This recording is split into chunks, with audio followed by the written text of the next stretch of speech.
Hey, Shalom. This is Paul and Yeshua. Welcome again to you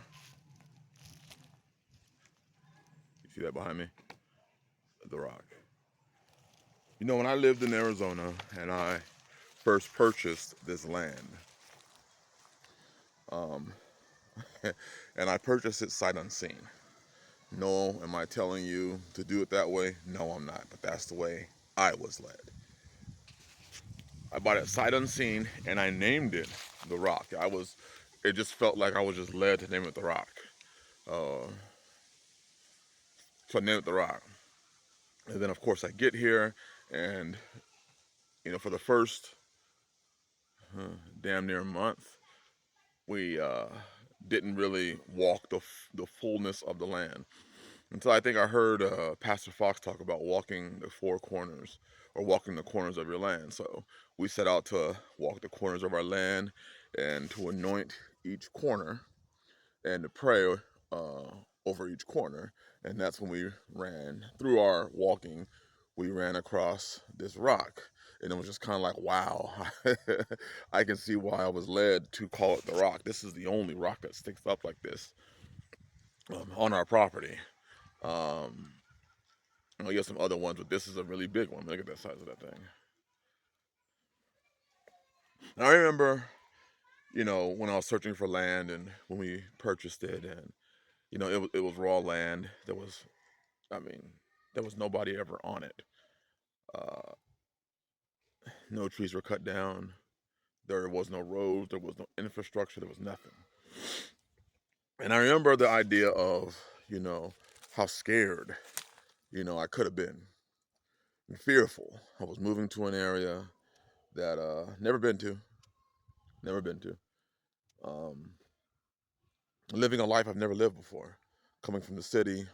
Um, all the skills that were going to be required out here, for the most part, I didn't know. I didn't know how to build a house.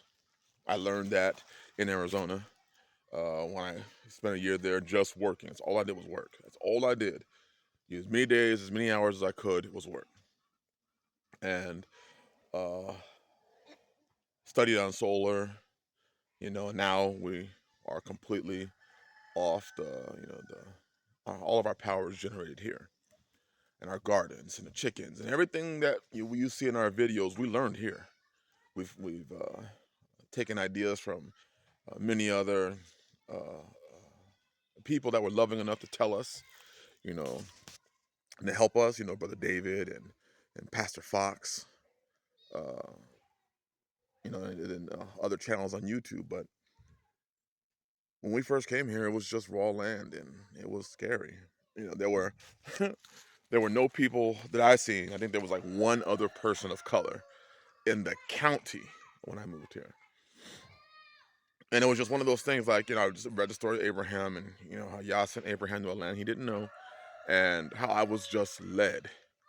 And I could have moved in fear and stayed and waited and tried to do things the way everybody else on YouTube did it, or I could do it how I was led to, how I was convicted to. And this is why I try to tell people, you need to read the word yourself and you need to operate in what it says, because too many people try to operate in a corporate type religion or corporate type belief.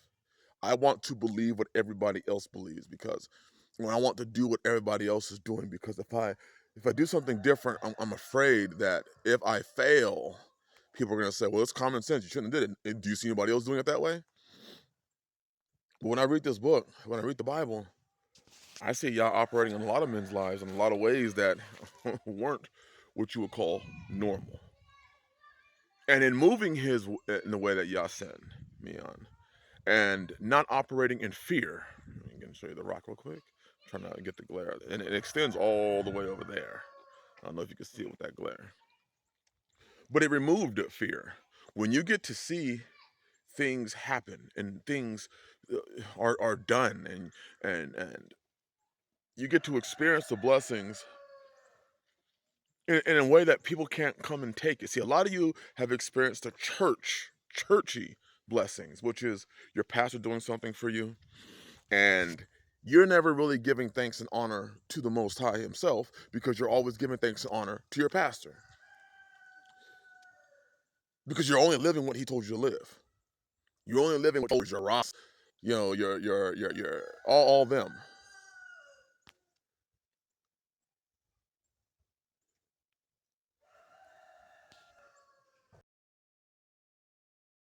I'm gonna splice this in, splice this together. I got a phone call, but you're only living what your pastors and all them are telling you to live. So you're never really truly giving thanks and honor to the Most High. You're never truly really giving Him thanks because that thanks is always intercepted, like a Justin Herbert pass in the playoffs this year. Um, Charger reference. And, it's always being intercepted by somebody else. The thanks that's supposed to go to Yah is always being intercepted. You see, when you move in the way Yah sent you to move, it's always clear that it's Him. You're not having to de facto give thanks to Yah through your pastor.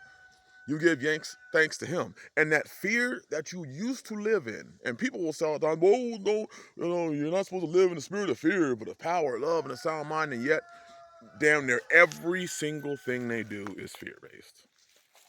They don't want to do anything outside of the will of their leaders because of fear. What if Yah's not with me? What if He's not, and you have a book that clearly states that if you follow in Yah's ways, He's with you. You'll be tested and you'll be proven and you'll be tried and it's got to be made sure that you're real about what you're saying. But He's with you. And most people don't get to experience that. You know how wonderful it is to not have to fear. I don't have to worry about what my children are being taught because they're taught here. And they're excelling and they're far above where they're supposed to be.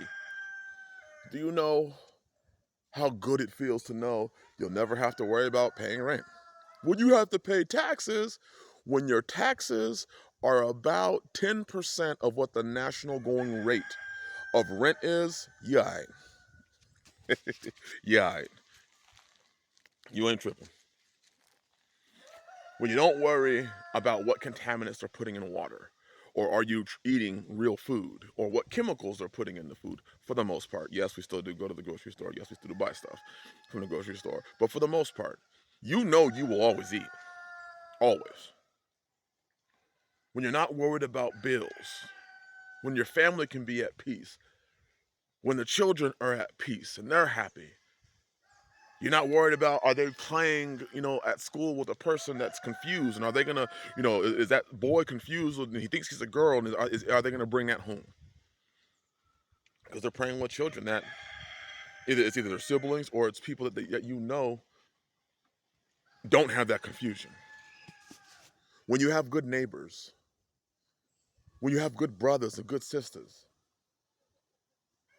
when you can read the book and you're not concerned about how much you can memorize, but you're concerned about doing it. I see people today that can memorize the book.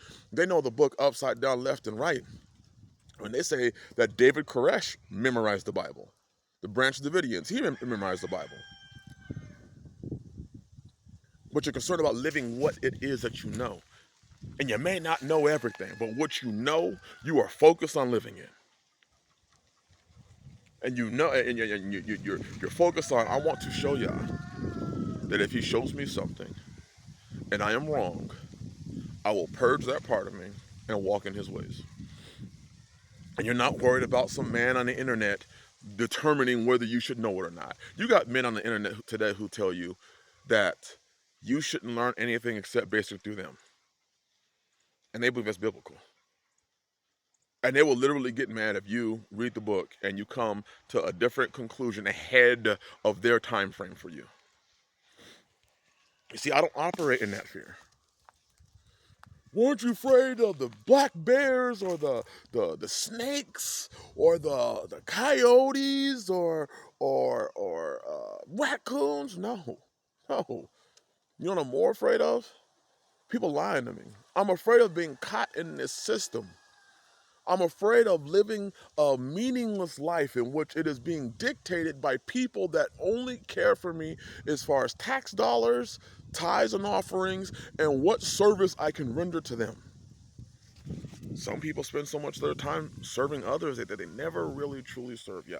What I mean by serving others is not your brother. I'm talking about serving the system.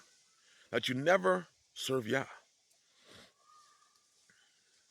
Like the slaves did when they first came to this country. They were so focused on serving the master that they never got to serve Yah. They literally believed that serving their masters, because how they were preached. They literally believed that serving their masters was serving Yah, because the masters told them, some verses in Ephesians chapter 6, negating the rest of the Bible, negating the Torah, and the fact that they were kidnapped and stolen. Nope, serve your masters. See, we need not to operate in fear. But in order to not operate in fear, you have to make decisions that are going to put you in a position to not have to live in fear. You can't just run around saying, well, I'm not supposed to live in fear, but yet you make dumb decisions. You make foolish decisions that are going to eventually lead you or your family in fear. It's sad talking to sisters, and so many women today, so many sisters today live in fear. They don't know what tomorrow brings because they followed the ways of this world, and the ways of this world told them to do what the hell you want to. Hey, you like that dude over there? Yeah, go give him some. Then they give them some, and they give more people, and now they bound to their situations. Literally bound to the situations that they are in. And now that they are ready to make certain moves, they are literally inhibited from leaving certain geographical locations because of covenants that they have made with wicked people. Y'all better be careful of making these covenants with these wicked people. And a lot of y'all are becoming one with these wicked people, making covenants with them. And now you can't move. You're stuck where you are. Anyways, I know this turned out to be a little bit of a rant. I just wanted y'all to understand that you can't be in fear of making the decisions that you need to make for your life and for your children. You ask Yah, you seek counsel from those that actually care about you, that want to see you thrive and succeed and move forward. And stop seeking counsel of people that want to keep you, in a certain tax bracket so they can keep reaping the benefits off your labor. You need to start making decisions that are going to please Yah. Pursue and seek the old paths and the old ways. And yeah, you may not know, but if I really believe this. If you believed what Yah said, as I did, when I heard what Yah said and I felt it through the Holy Spirit of, this is the move you need to make. You need to get your family out of here, and this is where you need to go. And if you follow along, not and understand that not everybody's going to agree with it. Not everybody's going to want to go the way you're going. There's going to be a lot of people that say you're stupid for making that decision. Yet if you follow, and if you know it's His voice and you follow, you know through the Holy Spirit that this is what He wants from me, and you move in that without fear, you might just find yourself in the best place with the most peace for you, your household. A lot of the worries and the cares that you have today, you won't have them. You won't be worried about them. They're gone. And there's nothing like that feeling of knowing that you followed in His path, despite against your pastors and your elders and all these other people that want to keep you bound to them. You followed Him, you followed Yah, and your life is so much better for it. You don't have to go and get in arguments on the internet because you just feel the peace. You don't have to worry about all the shit out there because you just feel the peace. And you look at your family, you look at their smiles. And it doesn't mean that, you don't have hard times. It just means the hard times are actually something that you can look at and say, I can overcome this shit. Instead of those hard times that people come through, they're like, I don't know how I'm going to overcome this shit. Which then leads you usually to some sort of sin to try and overcome sin. Go figure. Anyways, I think I'm done. Bless y'all. Hopefully these words are encouraging somebody. Shalom.